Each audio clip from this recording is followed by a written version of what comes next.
Hey guys, welcome back to Fantasy Tipped. My name is Julian, and in today's episode, I'm going to talk about some players that you can consider cutting from your team ahead of Week 12 of the fantasy season in order to make room for some guys that probably fit in your lineup a little bit better and will probably do a little bit better for you. If you want some suggestions on who to add for Week 12, you can find that video right up there. I released it yesterday. Let's jump right into it now. And let's start with some forwards that you can consider cutting from your team. First on the list is Taylor Hall of the Boston Bruins, and I've had him on this list quite a few times now, and the reason for that is he's not doing that great, unfortunately. He has about a point every 2 games this season, which is not good for Taylor Hall standards, and I don't really see that changing that much, right? Last year he had a pretty bad year, and this year he's kind of trending in the same direction. He's doing a little bit better than he did last year, but he's playing only on that second line with Coyle and Craig Smith. It's not exactly the best line mates in the world. And he's not playing with that stud top line with Marchand or with Bergeron or with Pasternak. And he's not even playing on that power play with those guys, right? So the opportunities for Taylor Hall are limited just because of the line mates around him, I think. If Marchand were to get injured for an extended period of time, then Hall would be on that top line and would have a lot more value. But for me, Taylor Hall is a pretty easy drop in all but really deep leagues. Then I have Cam Atkinson of the Philadelphia Flyers, who's 60% owned, and I think that ownership percentage is just a little bit high for him.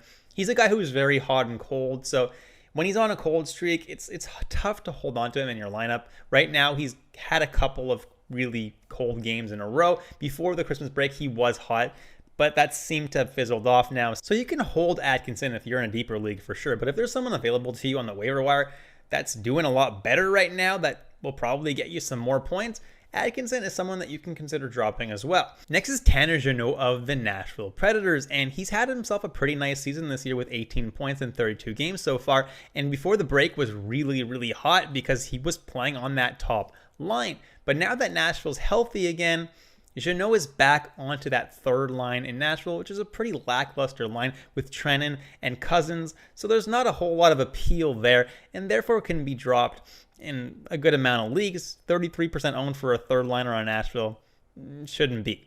Then I have Brandon Tanev of the Seattle Kraken, 27% owned, and if you guys haven't heard yet, Brandon Tanev is out for the year. So there's really no reason to be holding him in any leagues. I had him in a bunch of my leagues, so it's really unfortunate for me, but now it's time to drop him. Then I have Ondrej Kase of the Toronto Maple Leafs, 21% owned, and before the break, he was playing with Austin Matthews on both that top line and the top power play. But now that Mitch Marner is back, guys, Kase is back to playing on the third line in Toronto with no top power play time, and therefore doesn't really have so much value anymore, can safely be dropped. Next I have Connor Sherry and Lars Eller of the Washington Capitals, and before the break there was a whole bunch of COVID and injuries in Washington, so Eller and Sherry were both playing on that top power play in Washington, and Eller was actually playing on the top line with Alexander Ovechkin. Now that Washington's gotten a lot more healthy, Eller is back on the third line, and Sherry's on the second line with Nick Backstrom, but he's been in that place before in previous seasons and hasn't really performed that much in terms of fantasy, so both are pretty easy drops right now. And then I have Montreal Canadiens players. Why? Well, the Habs play 0 games this week. So why are you holding on to Habs players since the team sucked so badly this year anyway? The only Habs player that I would hold on to for the week is Nick Suzuki, because he's not really droppable in the majority of leagues. And also, if you have a guy on the IR, you can hold on to him as well. There's no reason to drop him if you have space on your IR. Like, for example, Jake Allen, right now, he's on the COVID IR. So if you can stick him on your IR and hold them for the rest of the week, you can do that if you're in a league where goalies are hard to find. Next are New York Islanders players, and as of right now, the Islanders also play 0 games this week. Maybe they'll end up scheduling a couple of Montreal at New York games, but as of right now, all Islanders players are droppable except for Barzal, Dobson, Lee, and the goalies. Then I have Kraken, Sabres, and Canucks players. Why? Well, they also only play 1 game this week, which is not great. So basically every single Seattle Kraken, including Giordano, Eberle, McCann, Schwartz, Dunn, are all droppable in most leagues. Obviously, if you're in deep leagues, you probably can't drop some of these guys, but in most leagues, these guys are droppable. And then for Sabres, Okposo, Olofsson, Aspelin, Krebs, a lot of these low-owned Sabres are droppable as well. The only guys that I would really consider keeping on your team are Dahlin, Tuck, and Pekka Luukkonen. As for Canucks, Pearson, Höglander, Podkolzin are all droppable, and even Garland is droppable in shallower leagues. Garland is a little bit riskier of a drop though, because I do really like him. So if you're worried about someone else picking him up at all, don't do it. Just hold on to him for the week. Just ride it out. But you can definitely consider dropping players from these 5 teams that I just mentioned because they have very, very bad schedules. And then maybe you can grab a player who plays 3 games this week instead, like a player from the St. Louis Blues who played 3 games on off nights, which is a really great team to be streaming this week. Jumping into some defensemen now, and first on the list is Kevin Shattenkirk of the Anaheim Ducks. And I mean, he had a really strong start to the year, which made him be added in like 75% of leagues, which was absolutely crazy in my opinion. Shattenkirk is getting power play 2 time in Anaheim, and he's been semi-decent this year, but he slowed down a lot, and I don't really see him producing like he did at the beginning of the year again. So he's pretty easy drop in the majority of leagues. And then I have Oliver Ekman-Larsson, who somehow is still owned in 50% of leagues. The dude has 5 points in 30 games, and he hasn't been good in years. I don't know why 50% of you are still hanging on to him. If that's not motivation enough to drop him, Vancouver also only plays 1 game this week. So please drop Oliver Ekman-Larsson. He's completely useless, and he's not going to do anything for you in the long run. Then I have Mattias Ekholm of the Nashville Predators, and even with Yossi on the COVID IR, they gave the top power play duties to Alex Carrier. So Mattias Ekholm is relegated to power play 2 no matter what he does.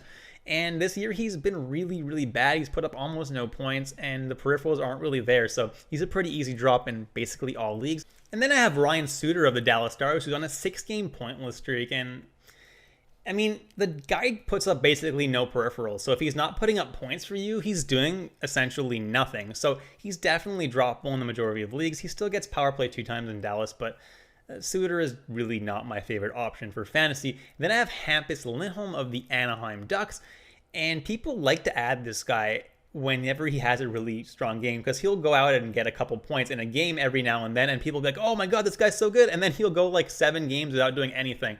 So Hampus Lindholm is not really worth having on your team. He puts up a little bit of a floor every night, but in the majority of leagues, he's really not worth owning. Jumping into some goalies that you can consider letting go of, and first on the list is Vitek Vanacek of the Washington Capitals, 51% owned, and Samsonov has been the much better goalie this year, so Vanacek has not been getting a lot of starts, and therefore it's pretty hard to hold in the majority of leagues. If you have Samsonov, then holding Vanacek is probably a good idea, but if you're just owning Vanacek, if there's any other goalies out there, I would probably consider adding them instead of Vanacek. Then I have my MANSCAPED must-trim player of the video, Charlie Lindgren. Get 20% off and free shipping with the code word FANTASYTIPPED at manscaped.com. That's 20% off and free shipping at manscaped.com with the code word FANTASYTIPPED. Unlock your confidence, guys, and always use the right tools for the job with Manscaped. Now, Charlie Lindgren, why is he my MANSCAPED must-trim of the video? Well, the dude's owned in 1/4 of all leagues, and he's the number 3 goalie in St. Louis. Binnington is healthy now, and Husso is healthy now. So where does Charlie Lindgren factor into that? He doesn't really. He had an amazing performance for the few games that he did play, but he didn't really play the strongest teams. So he kind of got a little bit lucky. I watched him a lot when he played for the Habs. He was never a terrible goalie, but he's not an elite goalie either. He's not going to take over the crease in St. Louis. Binnington just beat the Oilers, which is not easy to do. Had a really good save percentage there too against McDavid and Draisaitl. Binnington is the guy in St. Louis. Lindgren doesn't really factor in and makes for a really easy drop. Then I have Anthony Stolarz of the Anaheim Ducks. Also 25% owned, and Gibson is a starter in Anaheim. I understand that in the month of December, he had a little bit of a rough month, but his save percentage still wasn't that bad. He should rebound, and Stolarz should only be relegated to the back-to-back games. He should not be owned in 25% of leagues. And last but not least, I have Alexander Georgiev, who was a starter for a little bit in New York while Shesterkin was on the sidelines, but Shesterkin is back and healthy now, and therefore Georgiev is relegated to a backup role and should not be owned in more than a couple percent of leagues because Shesterkin's going to get every single start except for those back-to-back games. And that's it, guys. Thank you so much for watching all the way through. Please leave a like, subscribe, hit that notification bell. Hope you guys enjoyed the content today, and I'll catch you in the next episode of Fantasy Tipped.